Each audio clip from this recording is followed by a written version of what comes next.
এরকম মুক্তা গেছে এরকম একটা জায়গা আগে আমার গার্লফ্রেন্ডে ফোন দিয়ে লইছি। হ্যালো বাবু, পাইছি একটা জায়গা মুক্তা গেছে শহরের মধ্যে, প্রেম করার লেখা খুব সুন্দর একটা রেস্টুরেন্ট।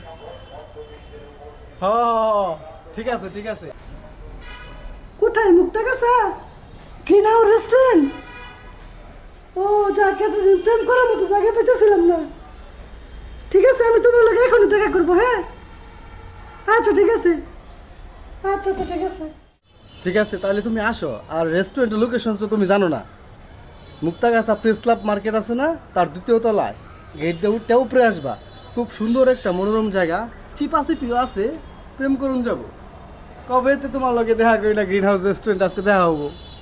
একটু কথা মতো কইলাম, কিছু খাইলাম, ভালো ভালো খাবার আছে শুনলাম। তাহলে আসো বাবু, হ্যাঁ আমি একটু চিপা জায়গা খুঁজে বের করতেছি, তুমি একটু আড়াল হয়ে আইসো। ঠিক আছে রাখলাম, হ্যাঁ তাড়াতাড়ি আসো, আমার আর সইতেছে না অপেক্ষা। ওকে টাটা।